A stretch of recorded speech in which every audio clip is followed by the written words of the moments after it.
Hi, I'm Christopher Ray, and welcome to the first of 3 video lectures about Eileen Chang's novel, The Rice Sprout Song. This is a very compelling novel despite its short length.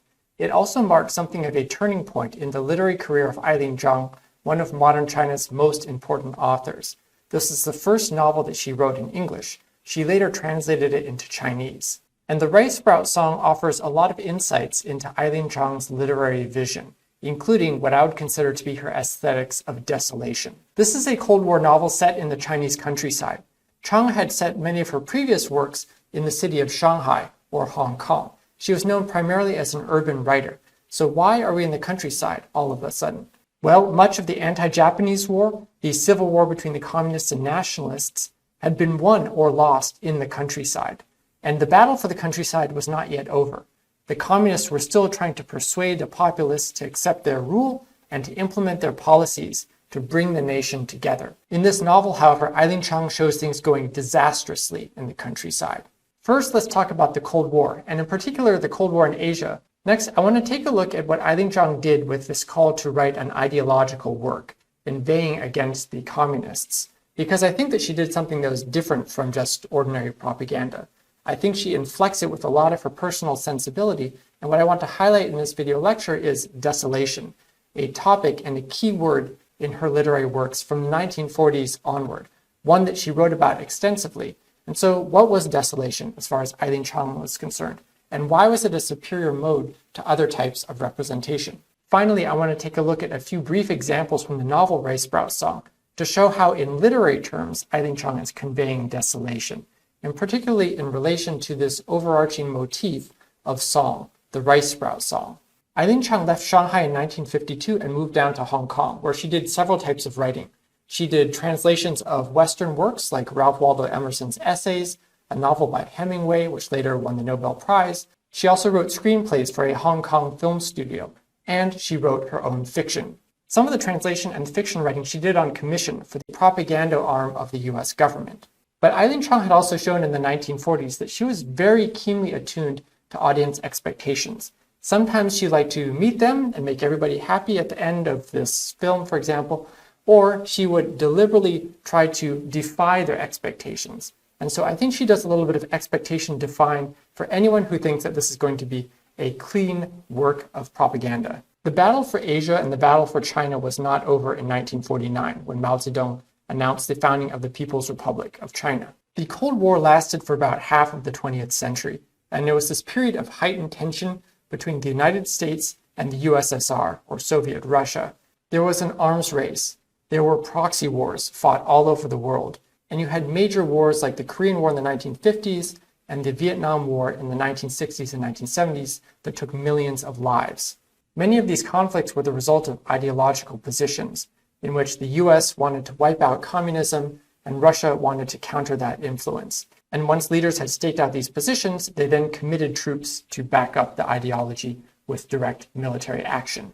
So there was a lot of discussion in the United States military and government about who had lost China, and that this was the worst possible outcome, that you had a communist force in control of this vast swath of territory, and then you had so-called Free China, the nationalists who had been the US allies during World War II, fleeing in retreat to Taiwan. And you had hostilities continuing. The People's Liberation Army planned to invade Taiwan and complete their conquest of the nationalists, vanquishing them once and for all. However, they were prevented by a US military action. The 7th Fleet was sent into the Taiwan Straits, partly because of tensions ratcheting up in the Korean Peninsula. There was a lot of propaganda on both sides of the Taiwan Strait showing just how bad things were over there and encouraging the populace to be vigilant and to be prepared to fight back at any moment. Within China, there was also a tremendous amount of anti-American rhetoric. The Pax Americana was a sham, and the US was essentially just an extension of Hitler and had all of its cronies on the side. So there was a tremendous amount of dissatisfaction being expressed in very strident terms about US actions in the post-war scene. 1949 is often talked about as being the year that the Chinese Civil War ended. However, it actually did not end. There was still fighting well into the mid-1950s, and you had bombings and attempts to attack and take Taiwan by PLA forces. Eventually, there was a stalemate where you had both sides bombing each other, but on alternate days. You're Monday, Wednesday, Friday, we're Tuesday, Thursday, Saturday. 1955, the same year that the Rice Sprout song was published, you had a massive evacuation of 25,000 Republic of China troops from an outer-lying island near the Chinese mainland. So the battle was still going on. The Rice Sprout song was a turning point in Eileen Chang's literary career. It was her first story set in the countryside, although she herself did not go and do extensive reportage like Comrade Ku, going down to see what the real situation was like in the village. She was very aware of that culture and that imperative, and that's one of the reasons that she represents it in her novel. But the other significant element to it in terms of form is that she wrote this novel in English. So besides the Cold War context, we could also interpret this novel within a longer tradition of Anglophone writing by Chinese writers, one that was very strong in the 1930s, when you would have weeklies owned and edited and written primarily by Chinese people in China for primarily Chinese readers of English, as well as some foreigners as well. And there were many, many publications like this, some of which have been studied by Shen Shuang. Eileen Chang herself, while she was writing many of her famous works in Chinese, was also writing in English for the Axis periodical 20th Century. She wrote some essays on topics of interest to her, like fashion, demons and fairies, which I'll be talking about in a later video lecture on this novel. And she also wrote film reviews of both Chinese and foreign films being screened in Shanghai then. After the Rice Sprout song, Eileen Chang wrote 2 more novels in English that were published during her lifetime, as well as 2 more semi-autobiographical novels that were published after she died. She also did extensive translation work from Chinese into English. Eileen Chang was one generation behind another bilingual and biliterate Chinese writer, Lin Yutang, who had published a pair of best-selling works in English in the 1930s. And when Eileen Chang was just making a name for herself in the 1940s, she even commented that she wanted to make a bigger splash than Lin Yutang. So you could say that the Rice Sprout song was her first major attempt at breaking into the English language novel market. So in terms of Cold War topicality, I think there are a couple things that we could identify within this novel. One is she's getting at what is the current reality in the Chinese countryside? And then how are the common people in particular doing under Communist Party rule? And implicit within those 2 questions, I think are, well, how should that reality be represented once you know what it is? And then in terms of what the communists are doing, in terms of these agents of history, well, how are their policies being enacted? What are the cadres doing down at the villages? But Eileen Chang's concerns clearly go much deeper than contemporary politics. And one almost speculates, it almost doesn't matter what the ideological conflict was, what the historical circumstances really were. Eileen Chang would still be trying to get at the same type of character psychology and understand the same selfish motivations that people have and representing them in her own way. So Desolation, which I'll talk about in a minute, is really about tone. And tone is something that was being prescribed in 1950s China.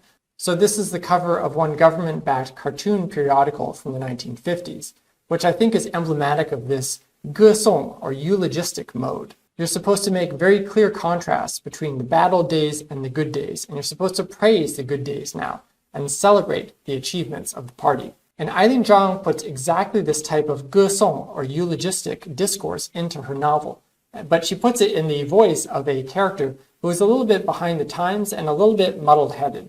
So when Big Aunt wants to eulogize the party and do so to the visiting cadre to say, everything's going great, thank you so much. Hurrah for the Gemingdang. Well, she gets the party wrong. The Gemingdang is not the Communist Party, the Gongchandang.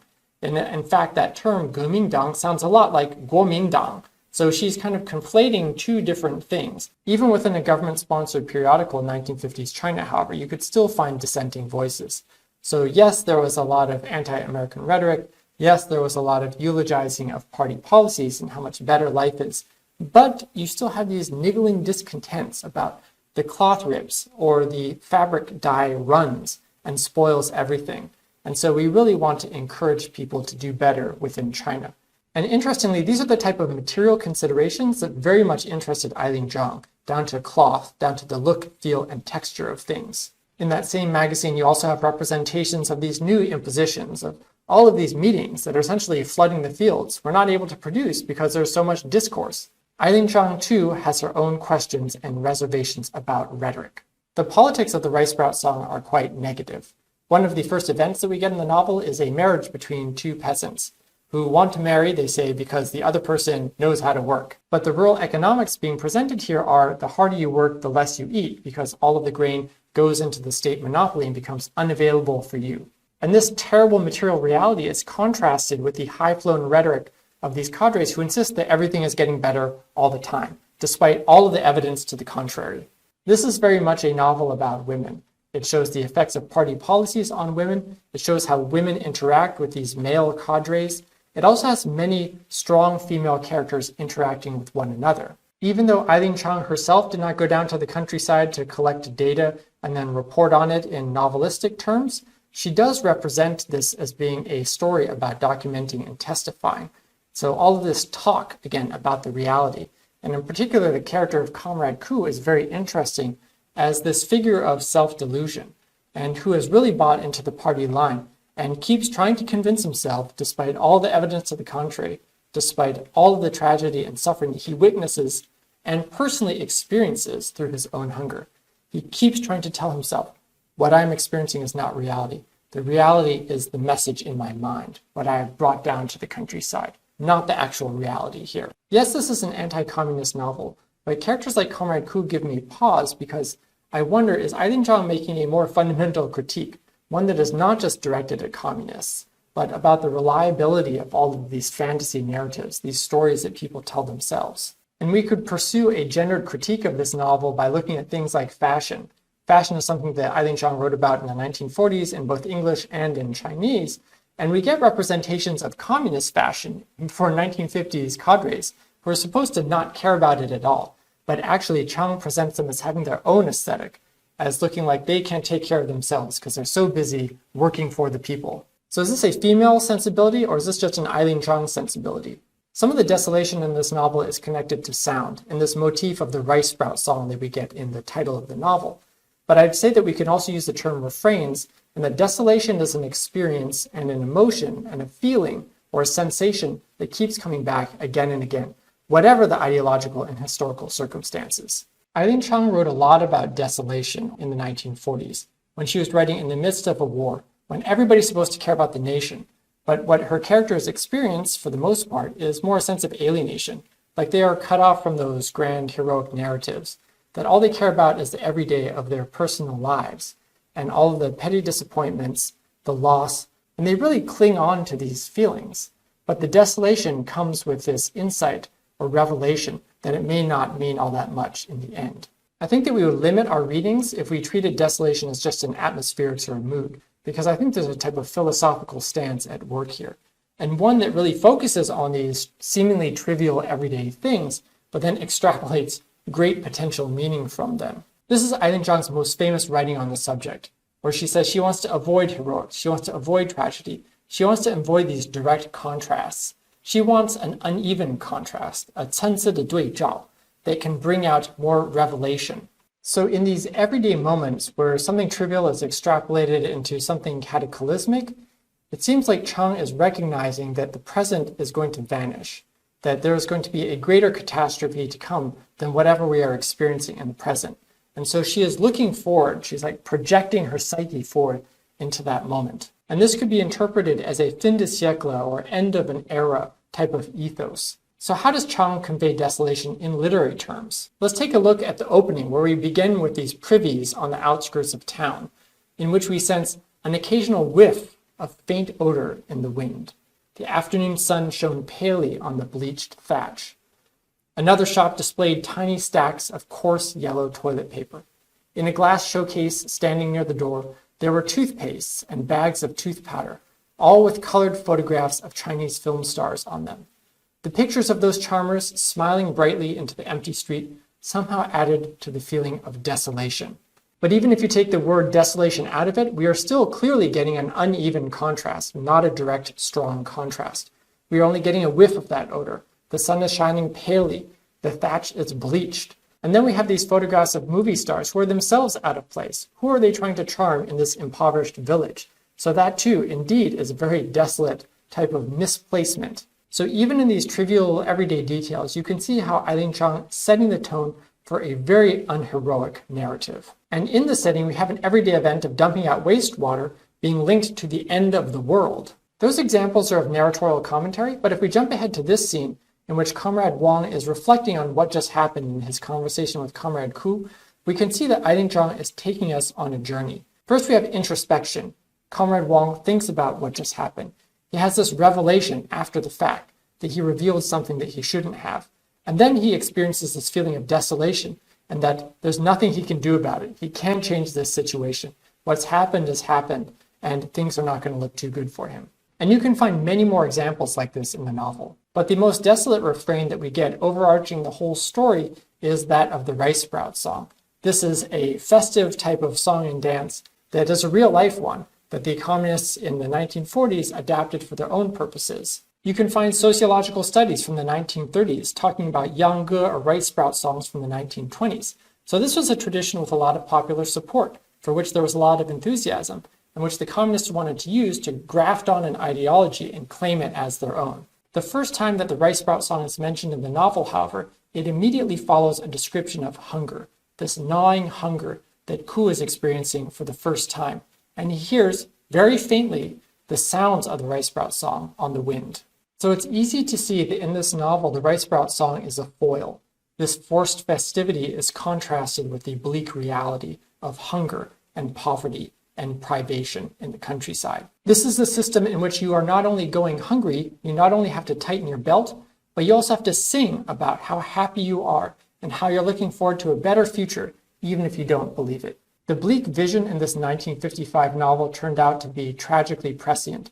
Just 3 years later, in 1958, the Communist Party launched the Great Leap Forward that was meant to have China leap ahead of the United States and Britain in steel production. Peasants were pulled out of the field, made to smelt steel. Rhetoric escalated. Expectations escalated. The effects of this policy, however, were catastrophic. Crops were not planted, crops were not harvested, and China experienced the largest famine in modern history.